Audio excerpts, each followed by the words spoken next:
on record.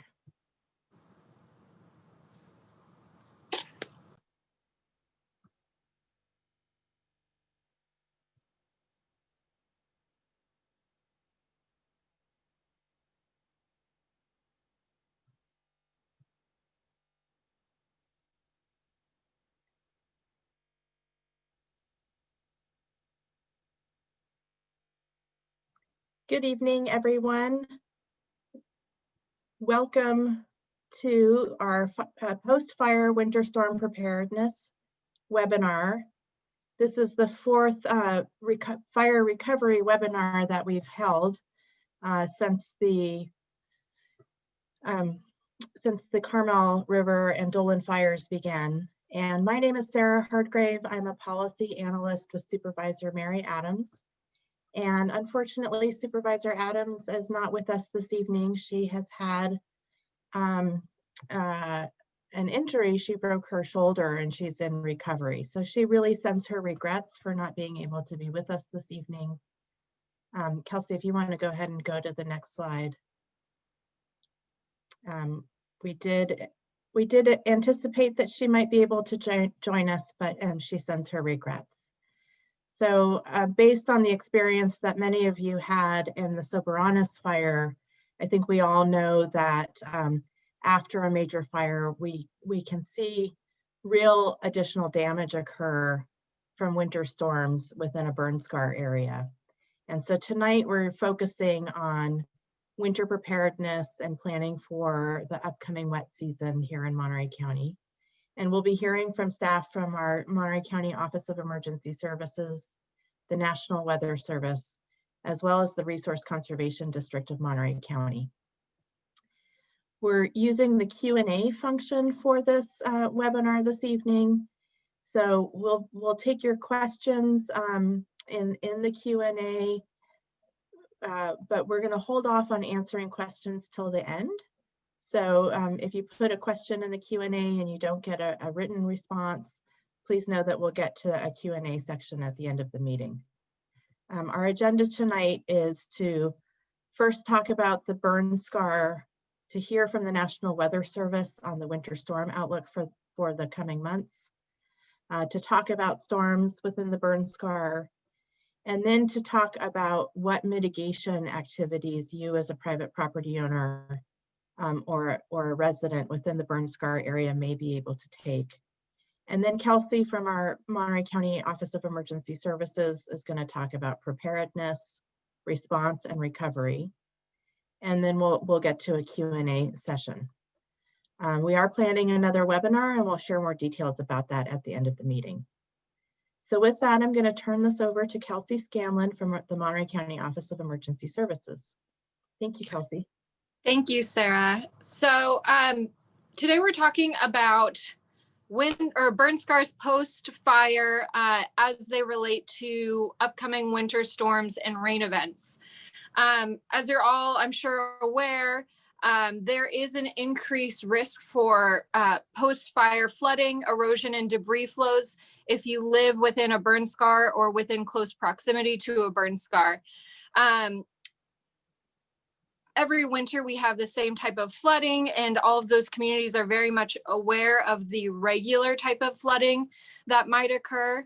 However, after a fire, that flooding can look a little bit different. The land can act a bit different. So all of the trends and patterns that you might have noticed in the past might be exacerbated or a little different than in the past.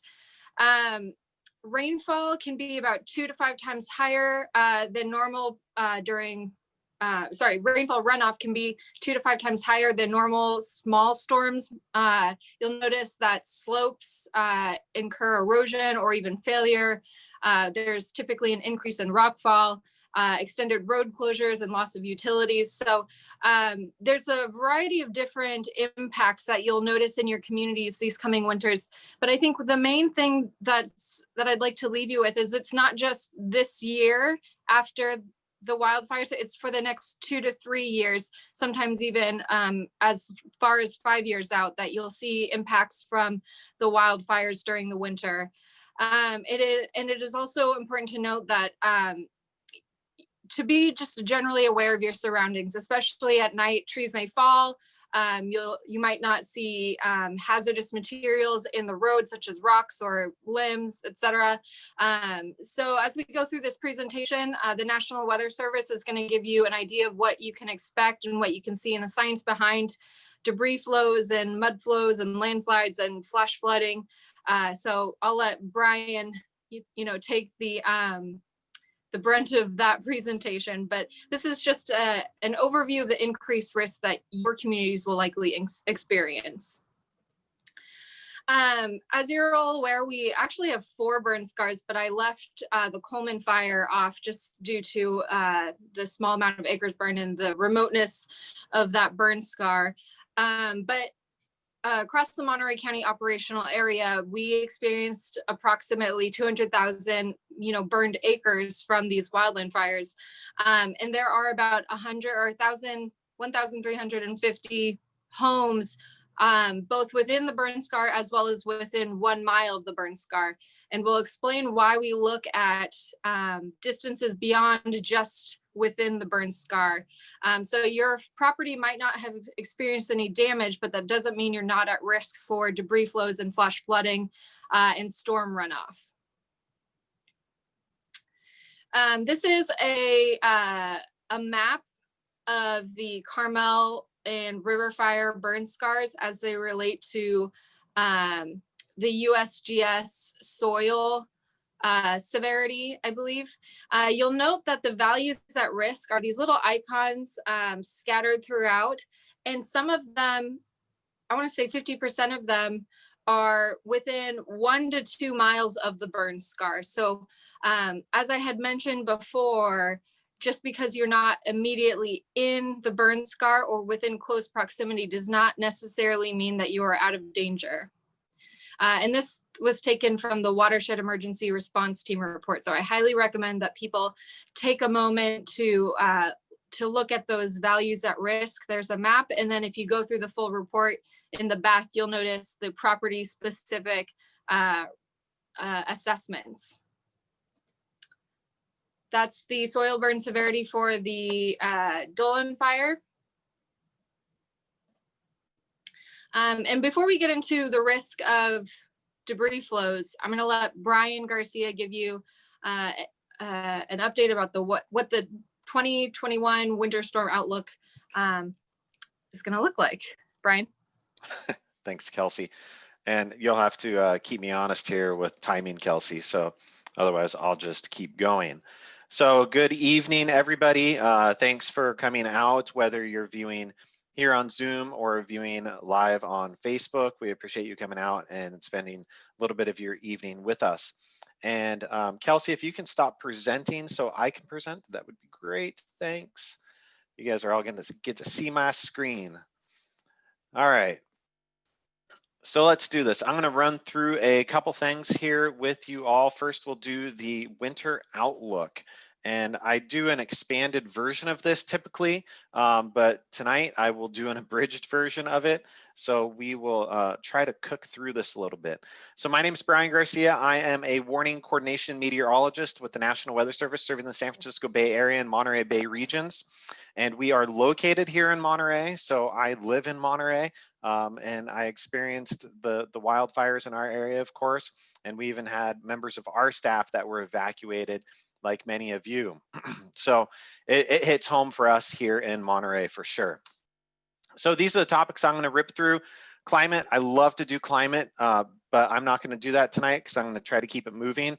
Communication, we'll talk a little bit about that now, and then in my second presentation I go through, we'll talk a little bit more about that. Talk a little bit about preparedness, but again, we'll really hit it in the second presentation, and then seasonal prediction for the winter. This is my climate slide. And it goes on to this slide, essentially, why does climate matter? I go into because of money. It all boils down to money, right? $1 billion disasters in 2019. At the end of September this year, these were the $1 billion disasters already. So it is a high ticket item in the US, climate is. Here in California, climate plays deeply into drought. I know we're talking about wildfire, but in order to talk about wildfire, we've got to talk about drought. And we talk about post-wildfire debris flow. We've also got to talk about rainfall, right? So it all kind of boils back down to drought and what's it going to look like for the winter. This year, I just pulled this off right before this presentation. And so back on the 10th, Monterey County is not highlighted much in any sort of drought severity. So we are fairly normal. Last year at about this time, we were in what is known as a D0, so abnormally dry. And this is just purely meteorological and agricultural type drought. So in other words, how much water's around. So last winter, the 2019-2020 winter was actually pretty good for us here in Monterey County. You can see the pretty colors on this graph. So those greens, blues, and purples start to get up towards the 100% range and 150 and 200% range. So Southwest County actually fared quite well as West County here up in the mountains, which is pretty typical. Whenever we get a normal year, the mountains squeeze out a lot of precipitation. And the rest of the county fared pretty well as also. So we're in the 70-80% range. That made it really nice for our green up, and it kept us a little green a little bit longer. Why did we get that rain? All these arrows are atmospheric rivers coming into the west coast of the US, and this is done by the Center for Western Weather and Water Extremes. They keep track of all this stuff down at Scripps.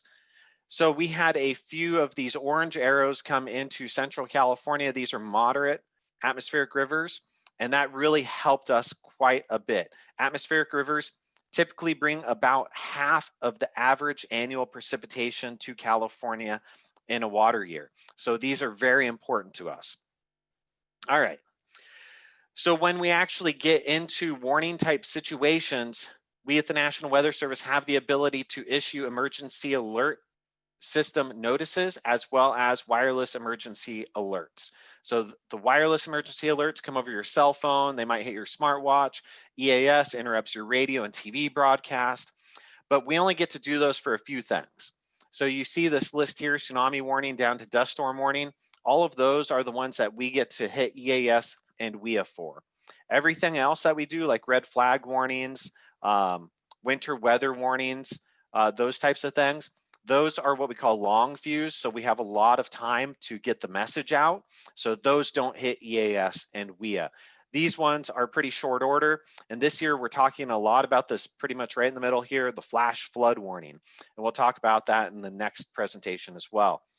Social media is huge in our office. We try to hit it as hard as we can. If you don't follow us, please do.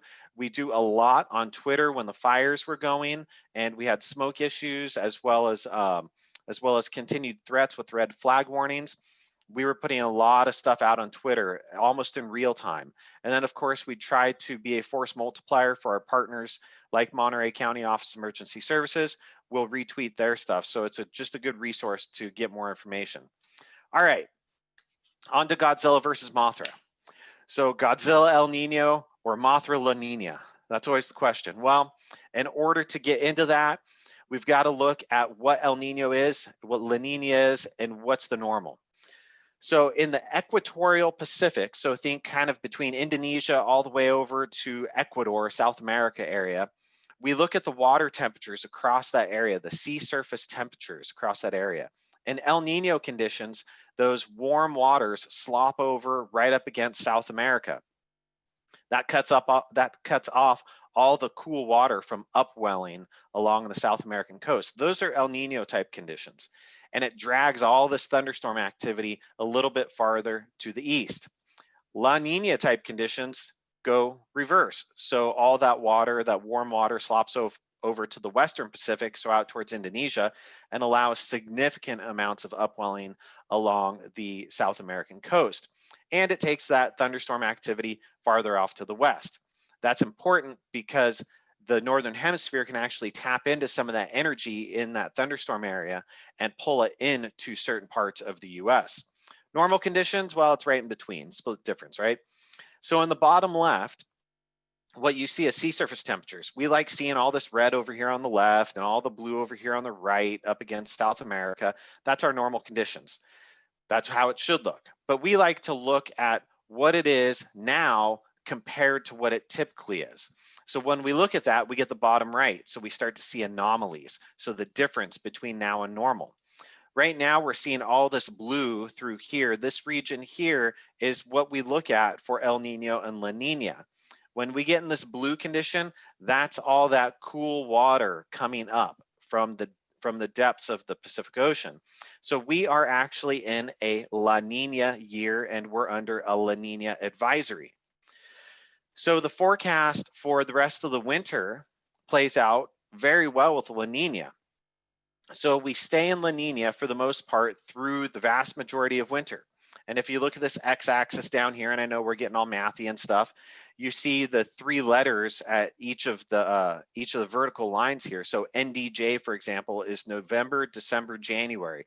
Climatologists like to look at things on seasonal averages.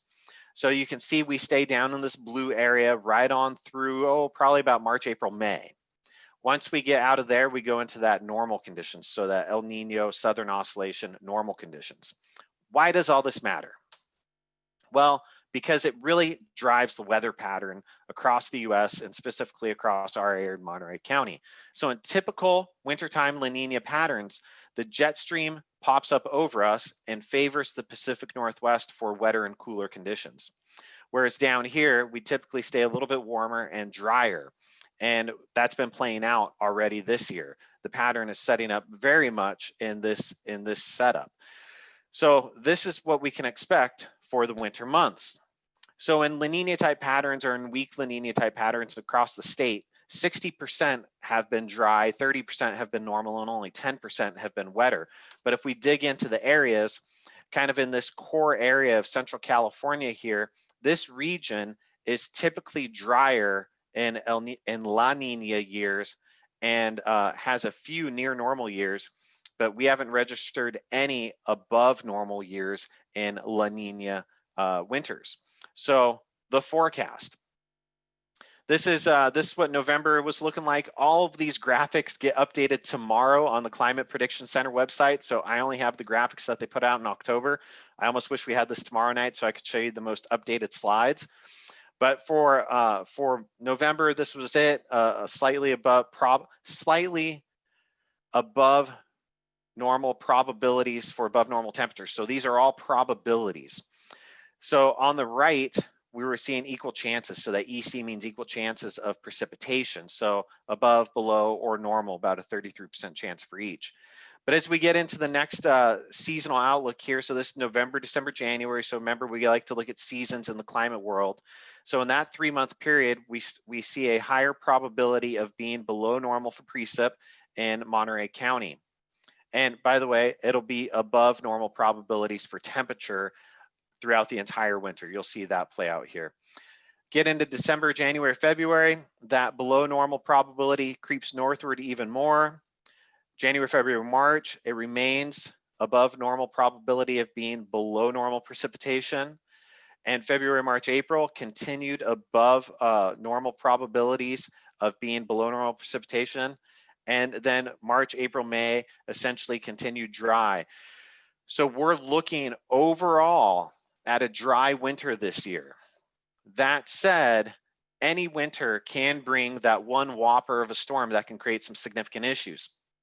So we need to make sure that we are prepared for that one storm.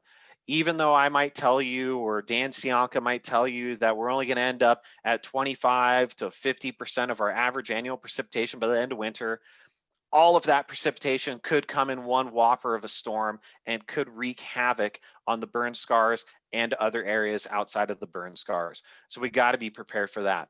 And then, of course, as we all know, there are other hazards in the winter: wind, the ocean, and of course, hail. Wind knocks down trees, especially compromised trees, whether they're dead or diseased or burned out from underneath. The wind can easily knock them down. The ocean is a deadly place, as you well know, living in this area. And then, of course, hail. We get pea-sized hail in our area that makes our roads very slick very fast. So I am going to end that presentation and pop over to the next one. And Kelsey, I apologize for going over my 15 minutes, but we'll just keep ripping through this. So this presentation is all about debris flows and what they are, the science behind it, and kind of what we look at. So what is a debris flow? Here's the definition of a debris flow. It's a mixture of water, loose soil, rocks, and other debris such as trees, branches, houses, power poles, anything that kind of gets caught up in it that are driven down a slope by gravity. So this is commonly caused by heavy, intense rain in a slope, and then it has a valley and it drains into that valley, and it can build up very fast, dragging everything else along with it. So it can start off fairly innocuous at the top of a hill and then become something very intense towards the bottom. So on the left is your debris flow. The debris flow has those big pieces of debris, the boulders, the rocks. Montecito a few years ago was kind of the apex of debris flows. That is like the 1 in a kabillion chance of debris flows. That's typically not what we see in debris flows. On the right is a mud flow. So it's just like that soot and water that kind of mixes down. It ends up being just very concretey, almost like this loose concrete. It typically doesn't have those big rocks and trees and all that sort of stuff involved with it. So debris flows happen after wildfires. They can happen any time of the year, but they're a little bit more prone after wildfires because of this. You have pre-fire ground conditions. You have all the forest litter on top. You have a permeable soil surface there, somewhat permeable soil surface, so you can get water coming in and it percolates down into the soils. But now you burn that soil, you burn all the forest litter on top, and you look over to the right and you have the burnt surface. So the burnt surface can be pretty hard. You have wettable sand layer. So you have kind of a porous layer, a very shallow porous layer. And then you have this hydrophobic layer beneath that. So that's the part that really burned hard. So it can burn almost as hard as concrete. So you pour water on it and none of it infiltrates into it. So that's what we're most concerned about. You get those high burn severities on very steep slopes with a lot of debris on top. All you need is that source of water to wash those down and create a significant hazard for an area, or a potentially significant hazard for an area. The higher rain rates that we have, the worse it is. So what we do is we actually at the National Weather Service put out watches and warnings for these. When we see something coming together, so we have all the ingredients out there, we will issue a watch. So that is when we're looking at our atmospheric models, we're looking at data that's coming out of our California Nevada River Forecast Center. We're looking at all of these sources of data and everything saying, okay, the ingredients are there for potential to have a flash flooding type event. That's when we're going to issue a watch. The warning is when all those ingredients come together and they actually manifest themselves upon a slope. In this scenario, in this image, you see all the ingredients for a cake, and then you see the cake actually being made. This is the same type of thing. Now we have everything that has come together and we've put a lot of rain on slopes in a short amount of time. And that is your time where you need to be taking action at that warning stage or even a little bit before. The flash flood watch, when we put out that watch, that's when you need to be hyper vigilant and be paying attention to the forecast, be listening to the authorities and making sure that you are well informed for your area. So it almost feels a little counterintuitive in this, but I'm going to go with it. So get ready, get set, go. So monitor your weather forecast. You got to get ready, just monitoring things. You might just be sitting around at home checking things out. With the flash flood watch comes out, you're going to get set. You have everything in place in case you need to evacuate really fast. And when that flash flood warning comes out, or even during the watch, if you're uncomfortable with it, you're going to want to go. So that warning is your final tell to get to high ground, get out of harm's way, and get out of the area. When that happens, like I said, we'll be triggering EAS and WIA, and you'll get something like this in the bottom right on your cell phone. If you're following us on Twitter, you'll get something like this with the polygon that we've drawn where the flash flood warning is. If you haven't done so already, search Alert Monterey County and sign up for Alert Monterey County, because Kelsey and her team will be putting information out via their social media feeds as well as through Alert Monterey County.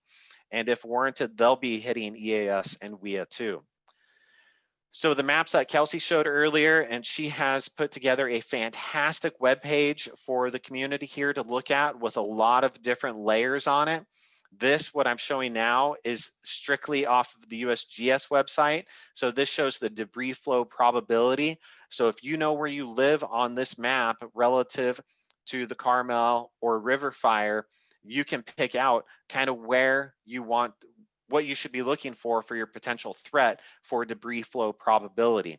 So that is the River and the Carmel fire, and there's the Dolan fire.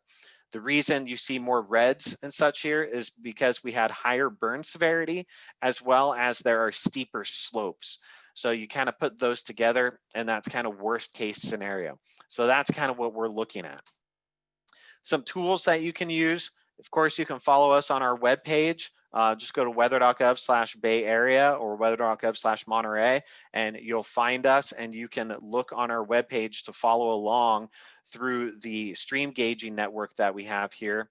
Or you can visit the California Nevada River Forecast Center page, and you can follow along stream gauges there as well. The other page that is great to follow is the Monterey County Water Resources Agency. They have a real-time hydro data website that you can follow the stream gauges on there, or the precipitation gauges on there as well, to see how much it's raining, how fast. I will say though, if you're actually seeing values that are very high on those rain gauges, it's probably almost too late to evacuate. So you need to be prepared by watching some radar, listening to the Weather Service, as well as listening to the county.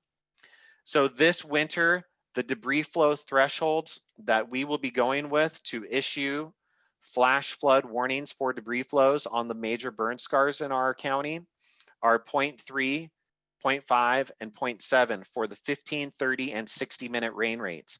It doesn't mean it's going to rain 0.7 inches in 60 minutes before we issue something. It just means that the rain rate at the time it's going over the burn scar, if it hits that rain rate, we will be issuing a flash flood warning for debris flows. We will be watching the radar, so hopefully we'll have some lead time before that rain actually hits the burn scar, so that it gives you all time to get out of harm's way. But sometimes those cells don't pop until they get right over the mountains. So be vigilant, be prepared, and be ready for a potentially dangerous winter. But hopefully we stay like what we did last night, have some Goldilocks rain so that we can get the soils broken down a little bit more, and we can get those roots actually growing into the soils from all those seeds that are sitting there waiting to germinate, and we can start to anchor those soils in. And with that, I will stop sharing and turn it back over to you, Kelsey. Thanks, everybody.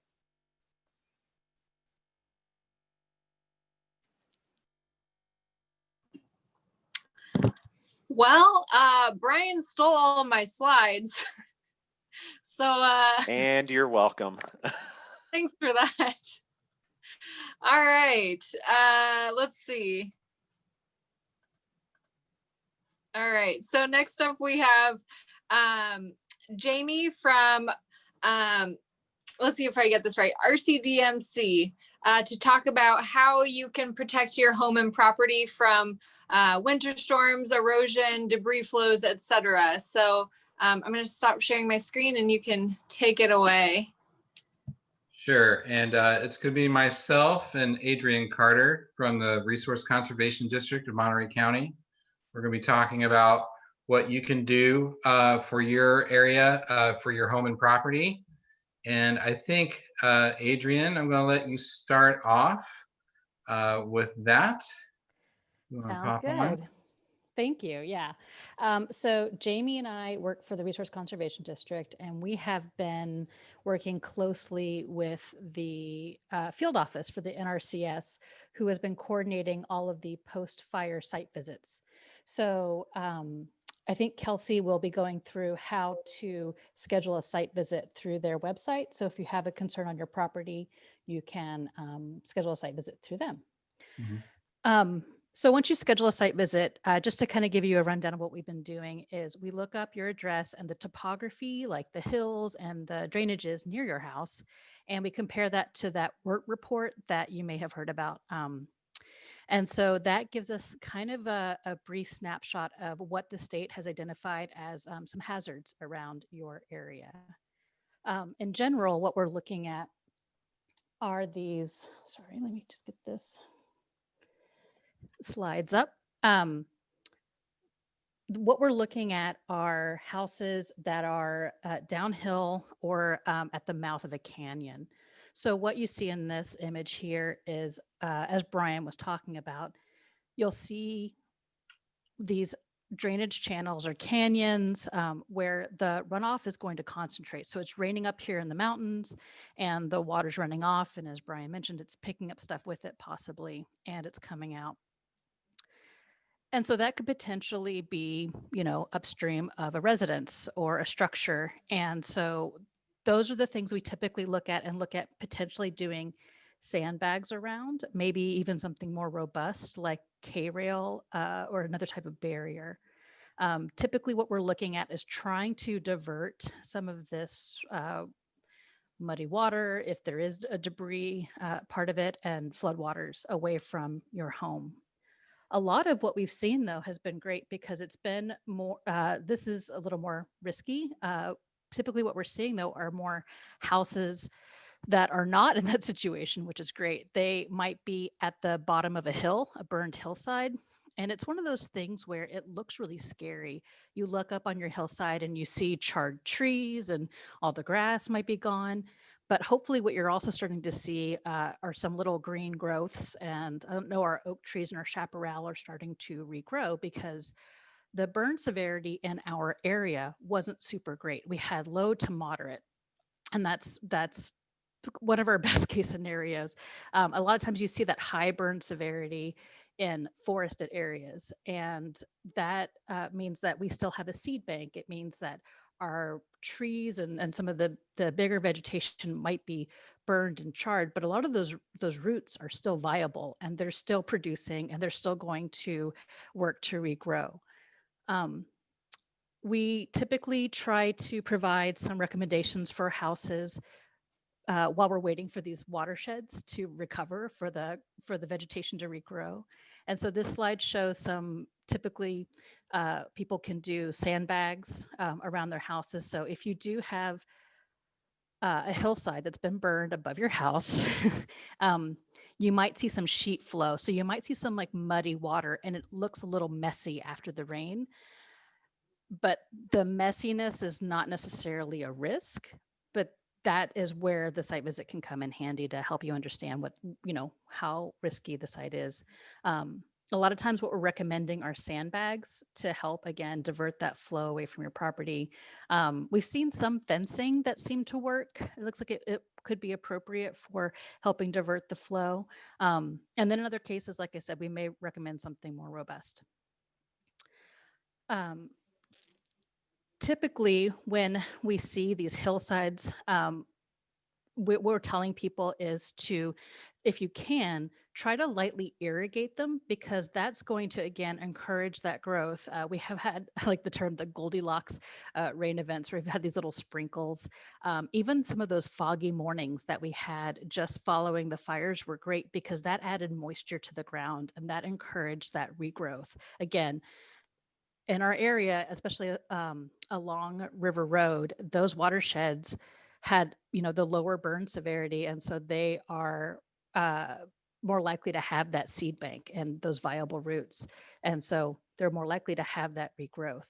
If you are in a house or have a structure that's just down, like kind of at the toe of the slope, if you're situated where you're right here at the base, what we recommend is if you do the sandbag, build a little bit of a sandbag wall. If you can, build your sandbag wall 2 to 3 feet from the toe of the slope. So give yourself a little bit of a landing.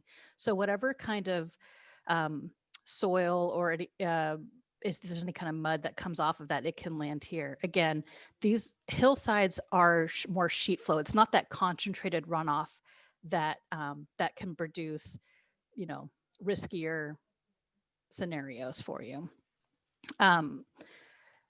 The sandbags are great because they are temporary, so you can put them up for this winter and maybe even save them, refill them for next winter, because we're looking at a couple of winters for our watersheds to reestablish.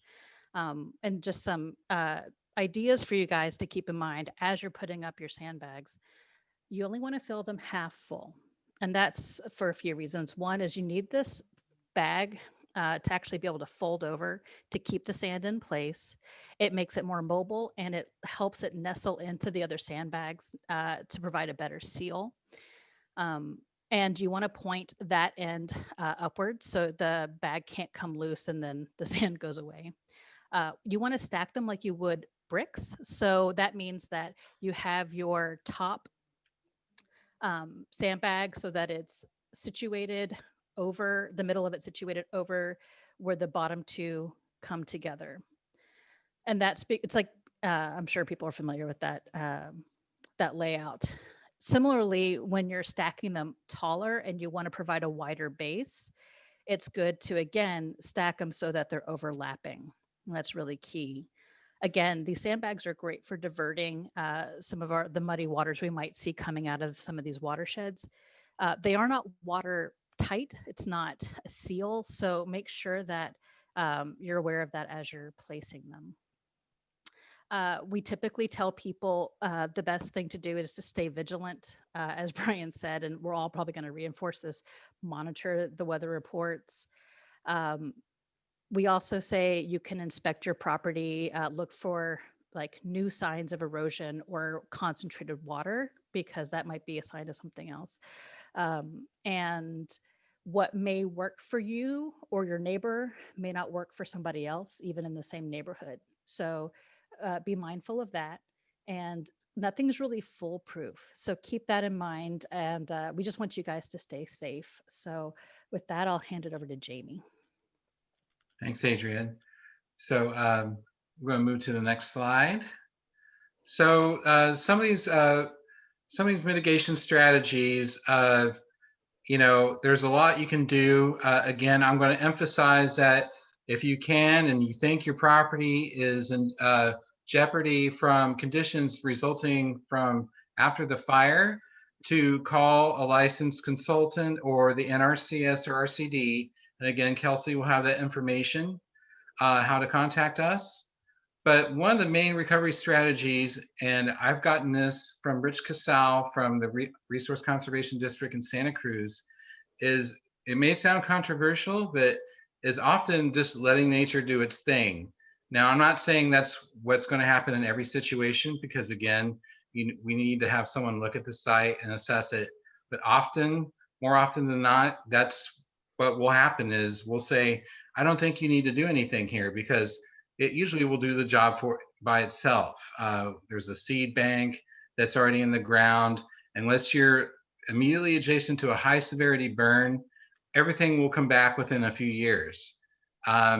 So you may see a neighbor doing something that looks very dramatic, and you know, they might be putting sheeting or wattles out, and I would be hesitant to say that's what you should be doing as well, because until you get someone out there to look at your property, it's not exactly what I would say that's what you should be doing. So don't do what your neighbor's doing unless you're for sure know that's what someone told you to do. Next slide, please. Oh, next slide. Thank you. No worries. So again, get help from a licensed expert, or contact the NRCS or RCD. Respecting laws of nature. So when you control water, you control nature. So what that means is if you're trying to divert water from a point on your property to avoid damaging structure or your house, sometimes without intending it, you may cause more damage than you might have foreseen. That's, again, feeds back into number 10, getting help from a licensed expert. Usually diverting water is almost an emergency type of situation. You need an engineer to really ascertain what is going on there. And you may not need to divert water at all, depending on the context of what's going on. So don't feel like you have to make a huge ditch on the slope of your backyard just to get that water away from your house. It may cause more problems than it's worth. One size doesn't fit all. So every property is unique. Every property has different vegetation or a different slope, different soil types. So even your neighbor may have something slightly different going on than what you have. They may have different types of trees. They might have a different way the land's laid out on the property. So that's, again, feeds back into having someone assess your property for you. You know, here at the RCD or the NRCS, we can take a look at your property and go, in this case, you might need to have a diversionary structure to divert water away. But again, someone needs to take a look at it and look at the situation on the ground as it is at the place you're at. Next slide. So what you don't want to do is try to remove any of the vegetation that's in the ground, even if it's burned, even if it's matchstick trees. Those trees are still holding the soil in place, and they still have root masses that are holding the soil structure together. So don't be tempted to go out there and remove them because they're unsightly. It may be one of the few things holding the slope together. So don't go up there and remove trees, certainly the first winter season. Wait until at least you have one winter behind you before you start considering something like that, because you want to minimize that slope disturbance. Definitely do not go up there with equipment, and even minimize foot traffic if you can. So that's one thing. Another thing is working with your neighbors. Whatever's happening on your property is likely going to happen to your neighbor's property. So if you have erosion concerns, your neighbor is also going to probably be impacted by those same erosion concerns. So try to work with them, because not only could there be cost sharing involved with working with a neighbor, but it's also just a good thing to do. And it may be more cost effective to order something together like sandbags or wattles to do that type of work. So number 5, this one's really about drainage. After a storm, all the drainage that was installed, whether it's culverts or French drain or whatever you have on your property, is going to be undersized probably for whatever storm hits it up this winter. So that means it's not going to be able to accept some of the debris that comes down from upslope and blocks the drain. So in that case, again, you're going to have someone take a look at that for you. Sometimes there's not much you can do, but in some cases there might be an opportunity to maybe switch out a culvert or put in a new one. But again, that's something that only an engineer or a roads person can really determine for you. Next slide. So emergency measures. So you might be inclined to say, I've got to do something right now, and I don't care what anyone says, I'm going to put up these things. And then it might make you feel like I did something and therefore I'm good for the winter. I wouldn't say that necessarily. It can give you a false sense of security, because even with emergency measures in place, depending on what happens during the winter, there could be that storm that Brian was talking about where it comes in and there's intense rainfall, and the conditions will override whatever measures were put into place no matter what. And so don't be lulled into a sense of false security by whatever you did. That just goes without saying. Number 3, practices need maintenance. So whatever it does get installed or put in, you need to keep monitoring it. You need to maintain it. After every little storm, go out and check it. It may be holding, it may not. And if it isn't, it could cause problems if another storm comes along. So keep looking at it, keep watching your landscape. And so number 2 is doing nothing. I've already talked about this, giving nature a chance. The seed banks in the ground, most of the River and Carmel fire areas have very what we call low to moderate burn severity, very little high soil burn severity. So in most cases, those areas are going to grow back with the vegetation that was there before in 1 to 2 years. And in a few years, you would be hard pressed to tell the fire was even there. There are some smaller areas that will have like a harder time recovering, But from what we've seen so far during the site visits we've had, that's a very small fraction of like what's happening out in the River and Carmel fires. The Dolan fire is different, but most of that took place away from structures and properties. So, and then finally, there's no real silver bullet. There's not one plan fits all. There's nothing that's gonna save you from anything or everything. When it's not safe, it's not safe. That big storm, that one storm that provides like 3/4 of our rainfall this winter could happen, and it could put 6 inches of rain on the ground in a night. There's not going to be a lot of, there's going to be flooding. There will be debris flow. You need to monitor the situation, get out of there, and have an emergency plan ready to go in case that does happen. So again, that's, I think, all we'd like to say. Get in touch with us if you think your property is potentially impacted by any of these fires. And again, we appreciate the opportunity to talk to you. Thank you.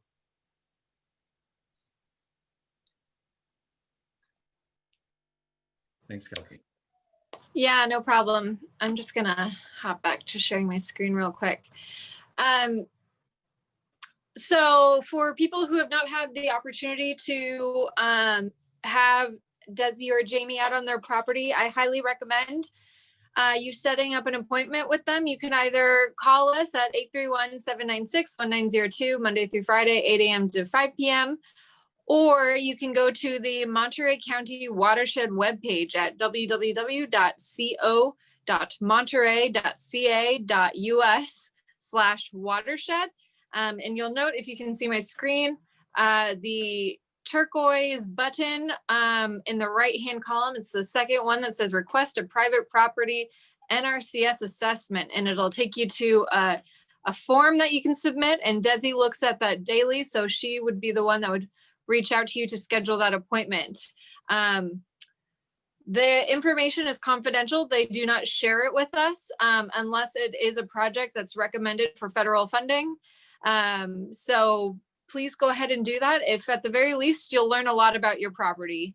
I've only engaged with Desi and Jamie a couple of times since the fires happened. And I gotta tell you, I learn something new every day. So highly recommended.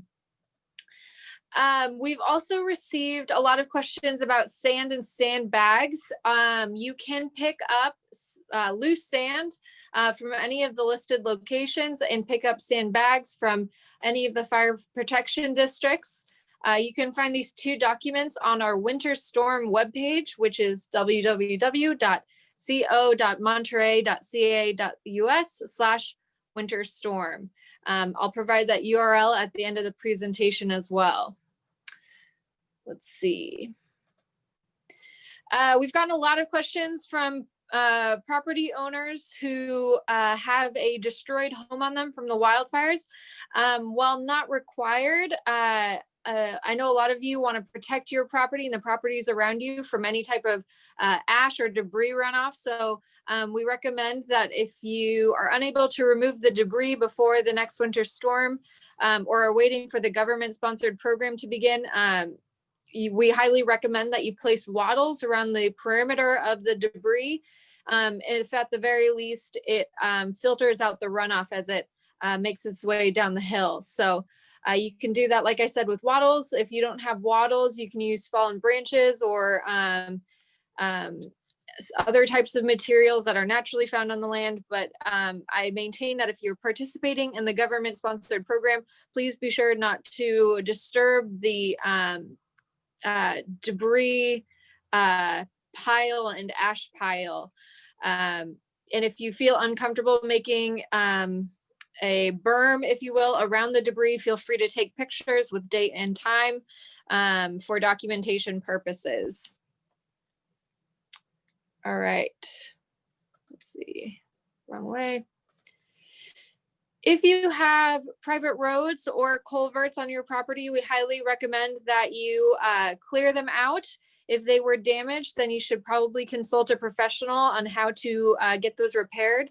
But having those functioning during a storm can alleviate a lot of clogging and other types of flooding due to upstream clogs in the culvert.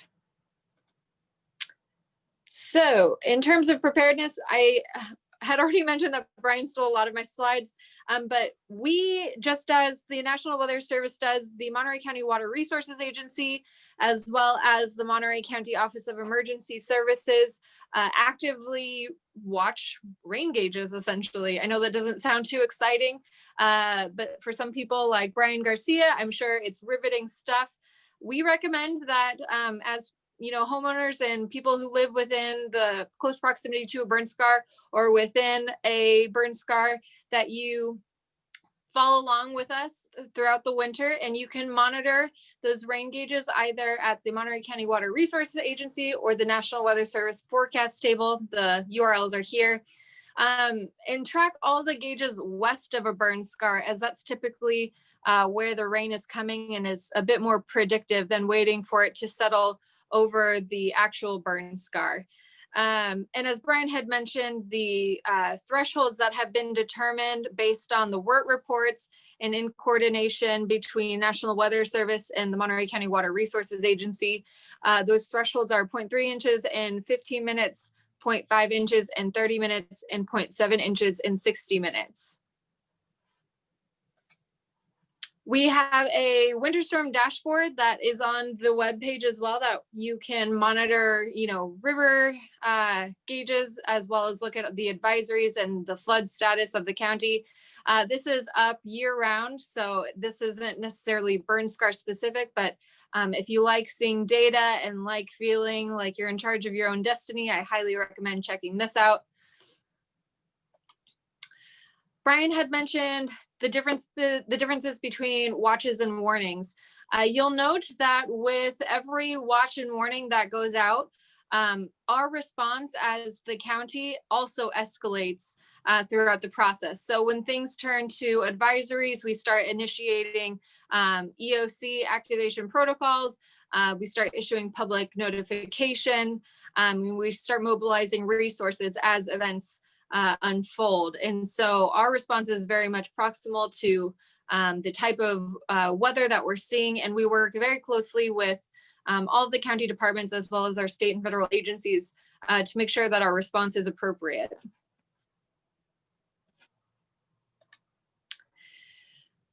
Having said that, in preparation for the upcoming winters, we have determined, based on a collaborative effort with our local fire and law partners, that for debris flows in and near the burn scars, we'll be utilizing the same evacuation zones that we had during the fires.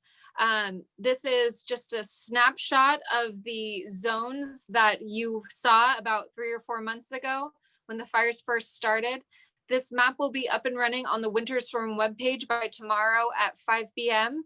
So we highly recommend that you go in, type your address, figure out what zone you're in, so that if you do receive an emergency notification for evacuations, you'll already know which zone you're in, and you won't have to try to figure out what it is that we're trying to describe over the phone. You'll already know if your home is in fact going to be impacted. Like I said, this map will be up and ready to go tomorrow at 5 p.m. So you can check that out. Brian had mentioned that they issue the national or the wireless emergency alerts. Those are very similar to Amber Alerts, but I recommend that you all go onto your phone and make sure that the government alerts and your notification settings are actually turned on. Sometimes people turn them off, or it comes as a setting that it's already turned off. So please go on and make sure that your phone is actually able to receive the emergency alerts that the National Weather Service puts out. So we typically will second any and all notifications that the National Weather Service issues. If you live in an area where you know there is limited cell service, we recommend that you register a landline or email address with Alert Monterey County. You can also text your zip code or MC Winter to 888-777 to receive a text message if you know that maybe you don't get cell phone calls, but you do get text messages in some areas. It's really about the community that you live in and what type of cell service you get regularly. You're more familiar with that than we are, so make sure you choose the best possible option based on areas that you frequent. And then if all else fails, you can generally monitor the alerts that we issue by going to www.alertmontereycounty.org and clicking this notifications tab up in the right-hand corner. And every single evacuation warning that we issue is posted there. So, this is like the exact same slide that Brian had put up earlier. It just looks a little different. But based on what the National Weather Service and Monterey County Water Resources are noticing in terms of rain rates and patterns, as the National Weather Service is issuing flash flood watches and warnings, the Sheriff's Office, in conjunction with our office, will be issuing evacuation warnings and orders. So if you are noticing a flash flood warning, you will likely also be receiving an evacuation order from the Monterey County Sheriff's Office. This is not to be taken lightly or as a recommendation. You should assume that if you would ignore an evacuation order, it is likely not safe for first responders to come get you after the fact. So by staying, you are not only putting yourself at risk, but you're putting our first responders at risk as well. So if you see a deputy on your front door asking you to leave, please do not take that as a suggestion, but as an actual action item to remove yourself from harm's way. For people who have access and functional needs or large animals, we recommend that you leave before a flash flood warning is issued. So if you need more time to leave or gather your things, or if you are hauling a trailer, we recommend you do that before the flash flood warning is issued. And in general, as we do with every disaster, we recommend that you be prepared to shelter in place if you ignore evacuation orders for more than 72 hours, especially if roadways are impassable, or if you're planning on listening to evacuation orders, that you have a plan and a bag and you know where you're going to go and how you're going to get there. Please be aware of all of the evacuation routes in your area. Some might be impassable due to rock falls or landslides or mud flows or debris flows or any of the hazards that have been listed. And just as a reminder, I had mentioned this at the beginning, but it is extremely dangerous to try to evacuate at night. So we recommend that if you are anticipating that you will likely have to evacuate in the evening, that you try to do so during the day. One of our biggest concerns are areas with minimal ingress and egress, areas such as Kashawa, where we have values at risk at both the west entrance and the east entrance. So please take note of that increased risk on roadways. Oh, before I move on, I just want to point out that with hazards such as flash flooding, typically we will get little or no time to warn you at all. So please be aware of the seriousness of what it is that the National Weather Service and the Sheriff's Office are communicating with you. With the Chualar flash flooding that we all remember from last year, we did not get any warning. We found out after the fact. So there was little we could actually do by way of alert and warning. So with that, make sure that you're ready to go. Watch for any unusual movement of water, land, and debris in and around your property or on any of your regular routes that you take. Make sure that you have your emergency plan in place. Make sure that you have your emergency go bag ready to go and in your car. And if you need more information on how to do that, you can go to www.ready.gov. Please monitor weather reports and consider all of the risks that you might incur if you try to evacuate too late or if you try to shelter in place. And never drive or walk through floodwaters or go around barricades. A phrase you'll often hear is turn around, don't drown. It takes less than 6 feet to move a car in moving water. So if you can't remember all of this in the middle of a rain event, I hope that you take away these 3 general guidance points. And the first is that if you can look uphill from where you're currently standing and you see a burned out area, to some degree you are at risk. Half an inch of rain in less than an hour is sufficient to cause flash flooding in and around a burn area up to 2 miles away from the burn scar. And if the rain is coming down, get to high ground. It's really that simple. So like I had said, if at the end of the day or in the event that a debris flow is actually occurring, if you can remember these 3 main points, your life is a little bit safer than it was before. All right, recovery. So if you see any damage on the roadways or culverts as a result of debris flow, you can report it on the MC Connect app. I do want to remind people that this is not to report emergencies. If you are experiencing an emergency, please call 911. But if you just want to report general debris on the roadway, please do so through the Monterey County Connect app. Insurance.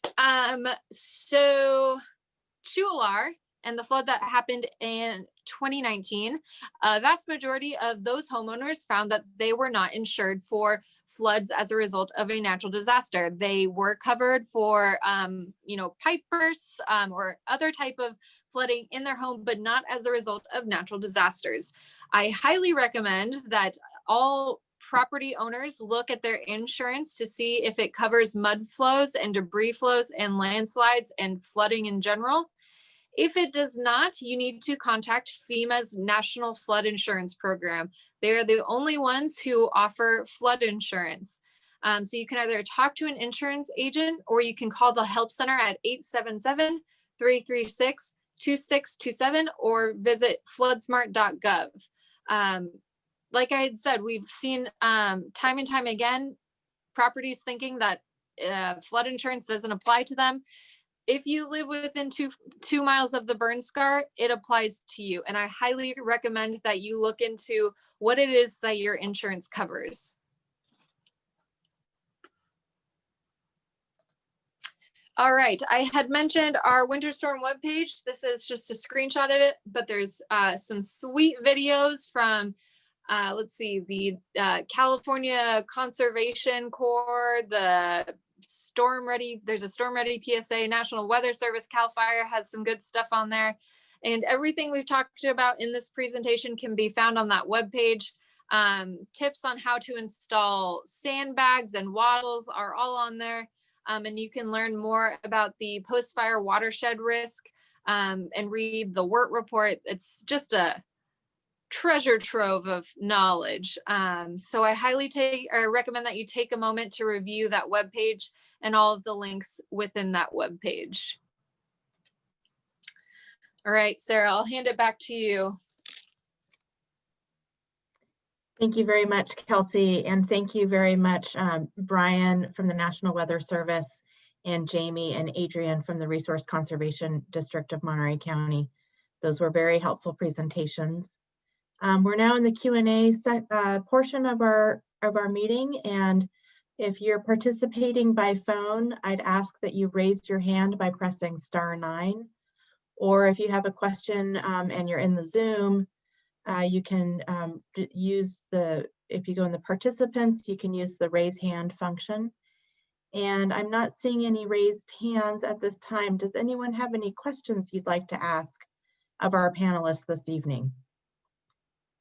Okay, I see a question.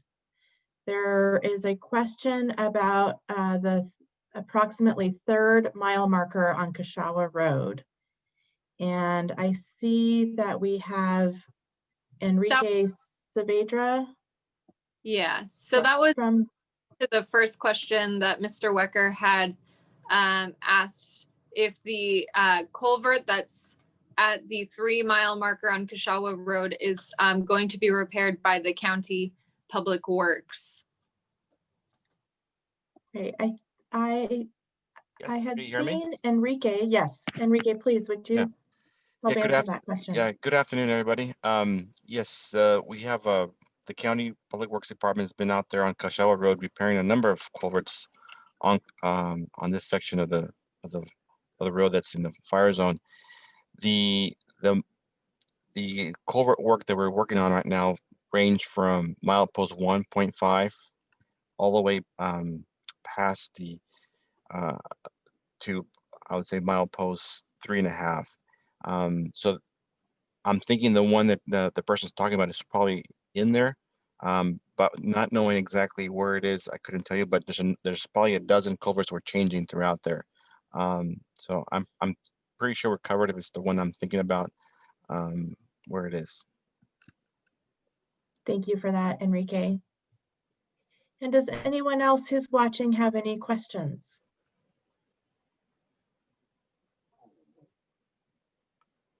Okay, well, seeing no raised hands, we'll give it just another minute. Okay, we have a question from Kath 8830. Would you like to ask your question, please? Unmute yourself. Are we liable for any debris flow from our property to another property due to Kelsey, rain? is that a question you could help answer? You know, I'm not sure. That's a question for insurance, I suppose. But yeah, that would be a question for the National Flood Insurance Program.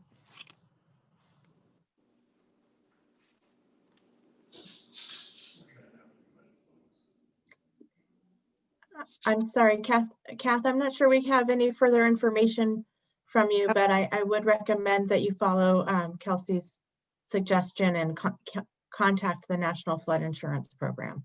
Okay, thank you. Okay. And are there any other questions?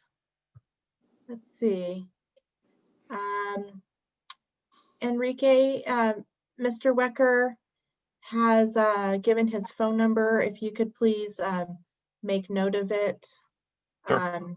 To follow up with him directly around the culvert situation on Kashawa Road. And then we have a question from Mr. Alan Bradley. What about culverts on a private road such as Trompa Canyon?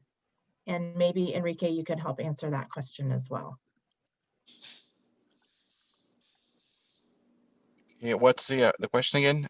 The question is, what about culverts on a private road?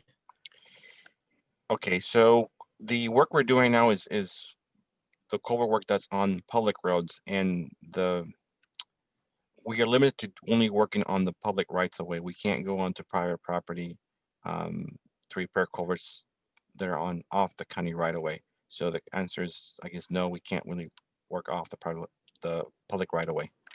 Yeah.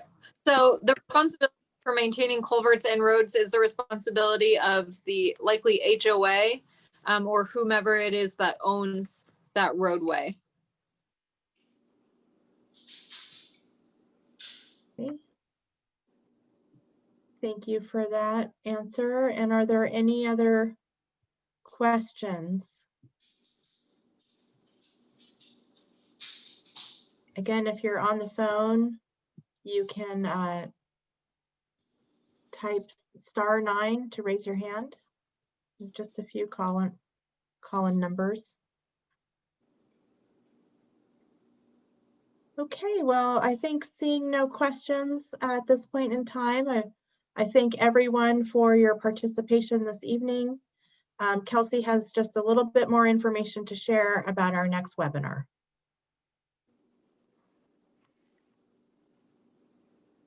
All right, can you still see my screen? Let's see. There we go. All right, so the recovery meeting that we will be hosting is going to be about debris removal phase 2 on December 3rd, 2020. If you have a property that has debris or damage from the wildfires, you may qualify for the government-sponsored debris removal program, even if it's just trees. If you are a property owner that still has a structure standing, but you have trees over the roadway, you may be eligible for free removal by a certified arborist through the government program. Regardless, all property owners that have a destroyed structure or debris on their property need to submit either the right of entry permit certifying that Cal Recycle can come onto their property to remove the debris, or submit an opt-out waiver assuming the liability of debris removal as through a private contractor by December 15th, 2020. The government-sponsored debris removal program is set to start December 1st. If you would like to participate in that program, I recommend that you submit your right of entry permit ASAP. The faster you submit it, the more likely it is that your property will be accessed first for debris removal. So please don't wait until the last minute to submit your ROE or opt-out waiver.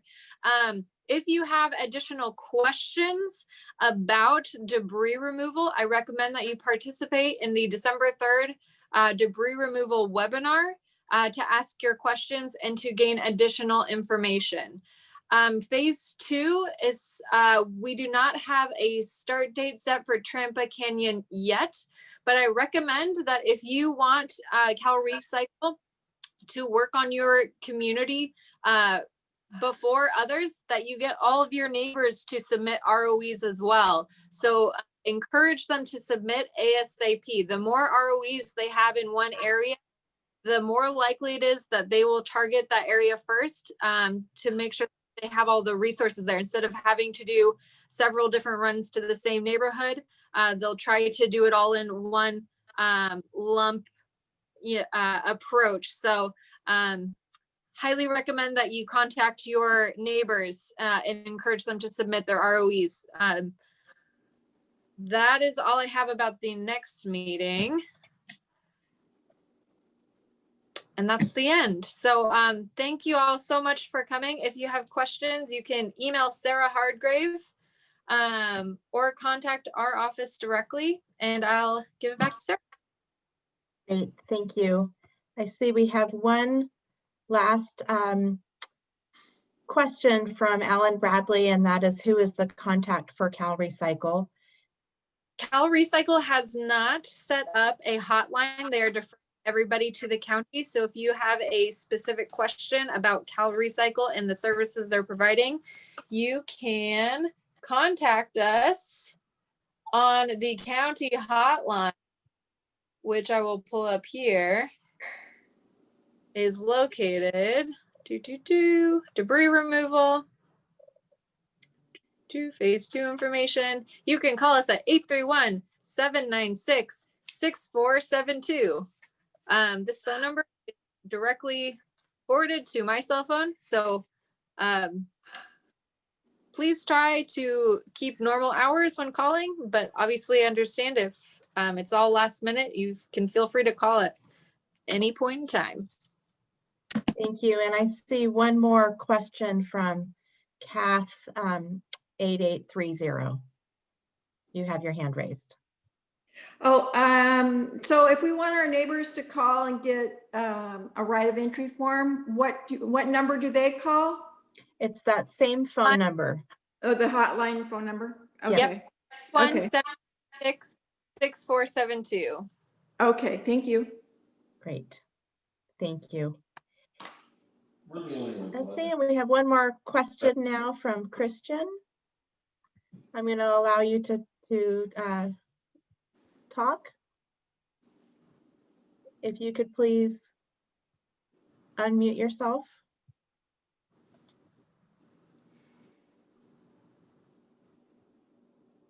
Christian, you had a question?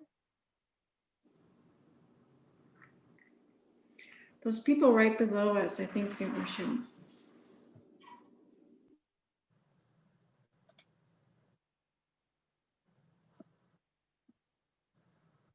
See. Okay, I'm not seeing Christian anymore or a question from him. Sarah, his video popped up. Okay. Yes, go ahead in the chat. Please give us your question.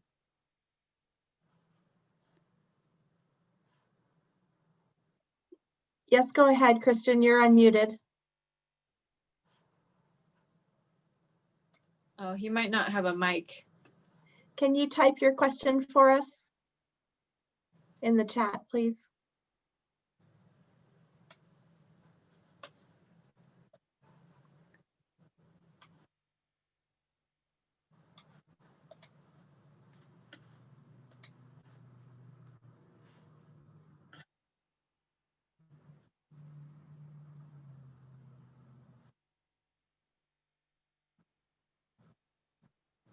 Okay, we're going to give you just another minute to get your question in. I think he's dialing in.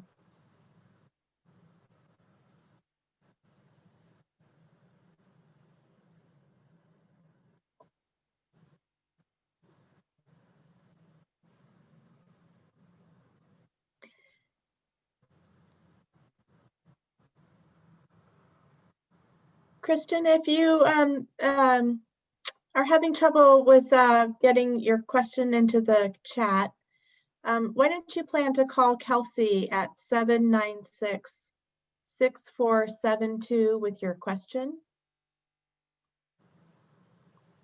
If you could maybe let me know that you've heard that comment.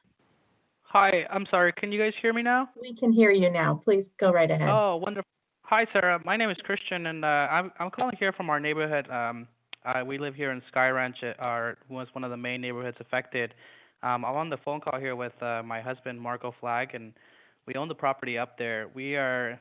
I joined kind of late, but I've been meaning. I just got off, so I'm sorry if I just chime in here. I guess my main question is in regards to the whole.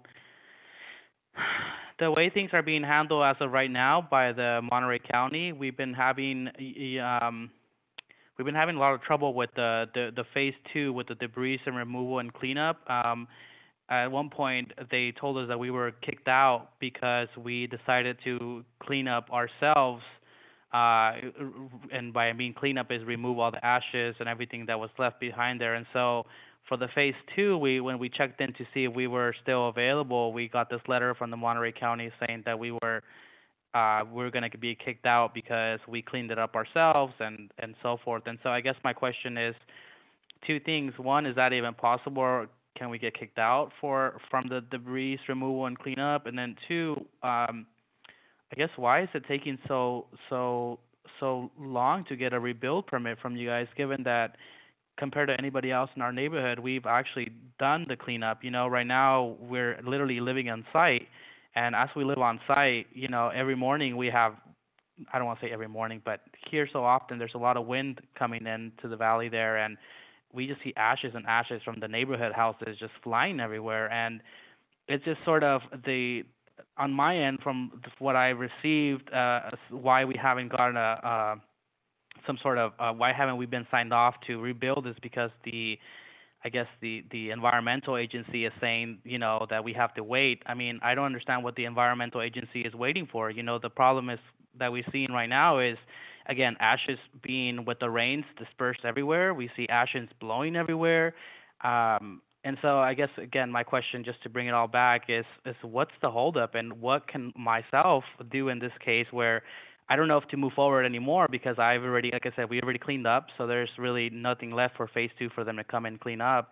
And then how do we go with getting a permit, getting signed off to rebuild, since we're ready to rebuild? So first of all, I'd recommend that we set up a call between you, me, and environmental health tomorrow, just to get more specific about your specific property. My understanding, though, is that if you removed the debris before getting environmental health approval and are unable to prove where you disposed of the debris, it is extremely difficult to get a demolition permit, as we can't trace where the debris was taken, and it might have been taken to the wrong space, or landfill, but I can't speak for an environmental health specifically. So I'd appreciate if we could set up a call with them to discuss more of what it is that has occurred and developing a path forward for your specific property. I see. Okay, Again, so, I guess. Christian, I'm going to interrupt you here. I do think that the county is aware of your specific situation and that Kelsey would be able to work with you best in a one-on-one setting. Right. Well, I'm not seeing any. I'm not seeing don't any mean to other. interrupt there, but I do want to just point out that, you know, again, there seems to be this notion that we didn't ask for permission, but I want to make clear that when this all was going on, the Monterey County had a conference set up for fire victims, and they literally handed out flyers of instructions of what to do next. And within those flyers, within those instructions, was how to remove this debris, because the number one, I guess the number one priority at that time was to make sure that the ashes were not going to be all over the neighborhood, that were not going to be perhaps infecting the water systems as they run off with the rains nowadays. And so, you know, when I hear that we didn't get a permit, I'm just sort of like, I'm so confused, because again, we went based on the information that was provided to us, and that was directly from the Monterey County Department in this convention that they had here in Monterey, California, I think on August 19th or August 30th, exactly.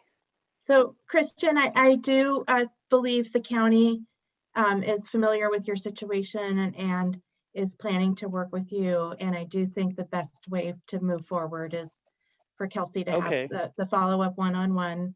Christian, can I get your phone number? Sure. My phone number is 831 area code 256-1322. And my husband has been talking to Andy, I believe his name is Randy McMurray.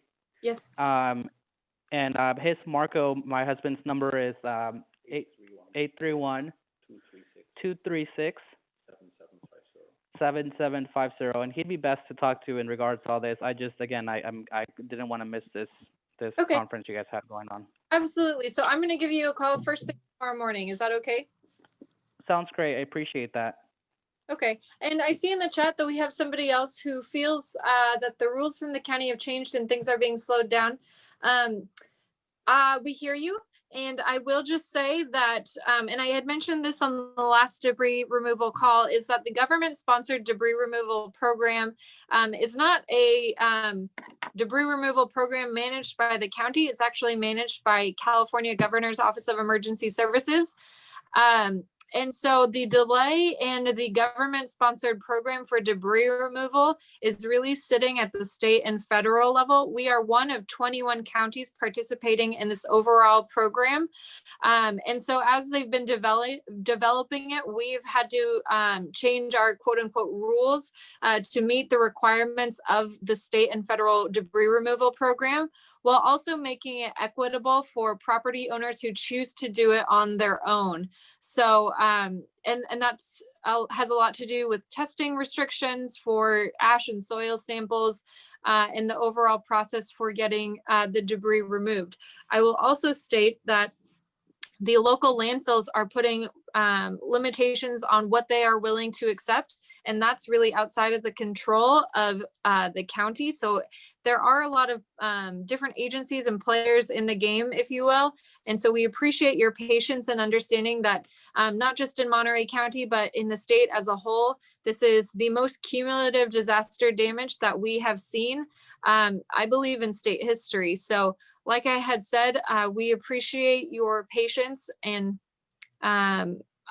your understanding in that we are very much working as fast as we can, and we want to get you back in your homes as fast as possible as well. So if you have any concerns or would like to have your voice heard, please call me at the 831-796-6472 phone number, and I'd be more than happy to listen and try to find a path forward for you and your family specifically.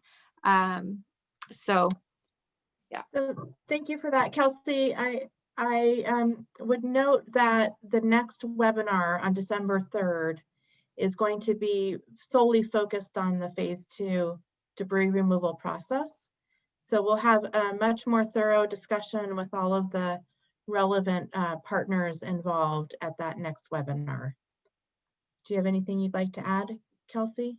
Yeah, there's somebody who's asking a question about insurance, and I'll just, for the sake of time, I'll just ask that you call me directly and I can provide you answers as to insurance collection and out-of-pocket costs, which there are none for property owners. But yeah, that's all I've got. Thank you. And again, we'll be having much more discussion about this at the next webinar in 2 weeks on December 3rd. So please stay posted on the County Office of Emergency website or look at the Monterey County News for more information about this next webinar. And we thank you all very much for your participation this evening. And thank you again to our panelists.